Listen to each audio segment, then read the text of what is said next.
Hey guys, it's Shaan, and today I'm going to be reviewing the 2011 Mercedes Benz C250. But before we go ahead and get started, make sure you guys go ahead and subscribe and hit that bell to see exactly when I post a new video. But other than that, let's check it out.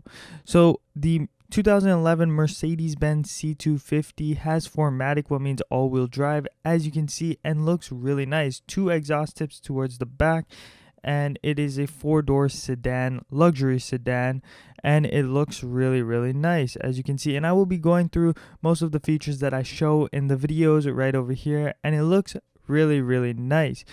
And taking a look, it also has a sunroof. It does have a shark fin for its antenna, and overall just looks really nice.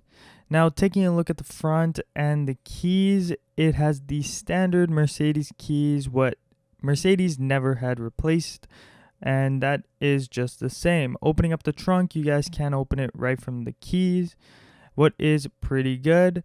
Opening up the door to the driver's side, you guys get the steering wheel with steering wheel controls, so you can answer calls from Bluetooth, your music, and anything like that.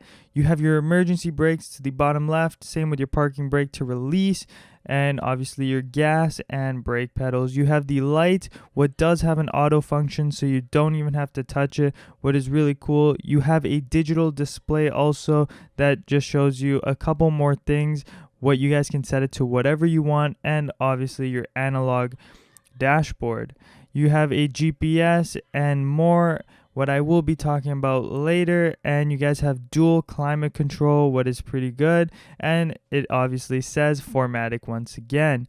It is an automatic car, as you guys can see, with parking, reverse, neutral, and drive. You have a control to control the multimedia functions on the display. You guys can hide the GPS and display if you guys want. Your rear view mirror, and then overall the side compartment over here, what can be opened from both sides, and it opens up kind of like a book, and it has quite a lot of space, to be honest. And taking a look towards the side of the seat, you guys get these little flaps where you guys can push up and down, and that adjusts the cushion that you want for your back, what does help overall for your back while you're driving or as a passenger. And looking at the key, it just goes in like that. It's not like a separate key. It does have a key within the key just in case of an emergency, but other than that, it's just a normal key. Everything turns on, as you guys can see, what is obviously normal. And again, here is the steering wheel controls with the horn, as you guys can see. And towards the side, you get the wiper control and signal controls. So if you guys can change it, that is for the intervals of the front wiper, and you guys can move it up or down to signal right or left, and you guys can push it in to let out the fluid so you can wipe your windows. Now towards the top is an acceleration and deacceleration for cruise control, and is very easily confusable with the actual signal turn button. Actually, when you guys are going to be trying to signal, that is probably going to be the one mistake that you most likely will hit. In the glove box, you also get like this AC, so if you guys want to keep a drink cold for longer, you guys can put it in your glove box and it will just be able to stay cool, what is a pretty cool thing. You guys have a ton of speakers in this car, what is very good. You guys get all your window controls, your blind spot controls for your mirrors, the unlock and lock button both on the passenger and driver's side, and same can be said about opening up the door. The first level of opening it up, it will unlock all doors. Then you also get a trunk button to open up the trunk, and extra space on both sides just in case you want to store some things on the door. You guys have a nice little graphics towards the side, or gradient, I guess, what looks pretty nice, and overall a silver accent. You guys also get a little display on the front and back of the car to tell you if you're backing up under, I believe, 5 kilometers per hour or 10 kilometers per hour. It'll tell you if you get way too close to something. You also have all the controls for the sunroof, what is a good thing. And also, when you guys are looking at the back as a passenger, you guys can open and close your window and also open up your door. You also have more speakers towards the back, so you guys can get the same audio experience as a passenger also. You guys also get a heating control over here for the vents of AC and heat. And if you pull this down, you guys get a 12-volt power and also a little coin holder. Towards the middle of the seat, you guys can pull this down and have an armrest, but you guys can take it one step further and pull it up for extra space. And also, not only that, is you guys can pop out the little drink holder by pushing this button, and you guys get a drink holder, what is pretty cool.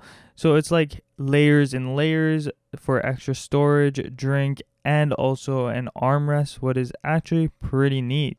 Now, to open up the hood of your car, you guys want to go onto the driver's side and go all the way underneath and find the red lever and just pull it, and from there you guys can go to the front and open up the hood. Once you guys hit another lever, what will open up the hood? The hood will stay up as it is hydraulic, so it will just stay up.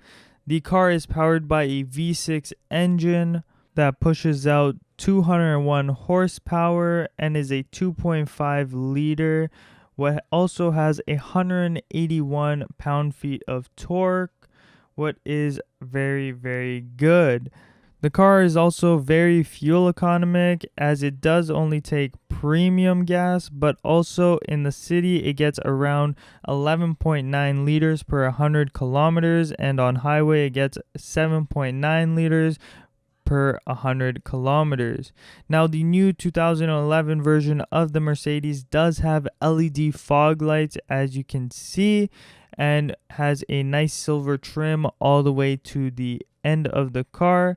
And if you guys do want to open up the gas tank, you guys just push on it, so you guys don't even have to do it from within the car, and closing it, just push it back, and that is how you open up the gas tank. Going around the car once more and opening up the door, you guys will now be able to see the GPS system over here. It loads up and you guys can go through many different things, one being navigation or just showing the map. Also, I will show you the infotainment system if you guys want to change on the radio, CD, aux cord, or whatever you really do want to listen to. Turning on the car, I will be showing another feature of the car, what is when you guys put it into drive, like I said, under 5 or 10 kilometers, the lights will turn up red depending on how close you are to an object. Over here I put a box in front of the car just for an example. And same thing when reversing, you guys have a reverse camera that shows where the car will be heading when you turn the steering wheel, as you can see on the little display, what is actually pretty cool, so you know where the car will be turning. But as always, you should be looking around you to make sure that you won't be hitting anything, as the car does make wide turns when reversing.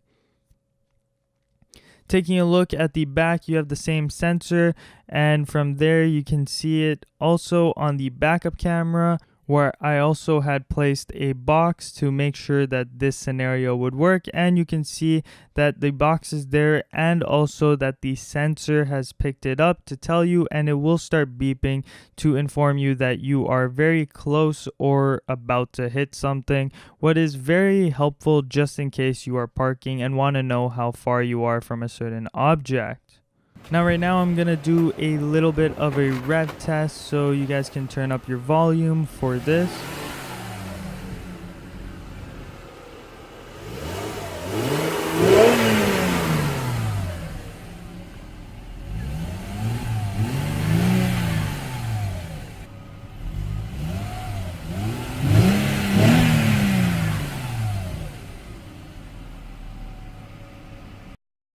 Also, you guys get a storage compartment for coins again, or whatever you want to put there, also with a 12 volt for battery. A little extra tip is that if you guys go up to the car and you press and hold the unlock button, it will open up all the windows including the sunroof completely, and the moment you let go, it will stop wherever you want it to. And the same can be said is when you hold the lock button, also the same will happen. What is a pretty cool tip just in case you wanted to know that. But that's all for the video today, guys. If you guys did like the video, make sure to give it a thumbs up. Also, make sure you guys go ahead and subscribe and hit that bell notification icon to see exactly when I post a new video. Thank you guys so much for watching. I hope you guys have a great day, and I'll see you guys in my next video.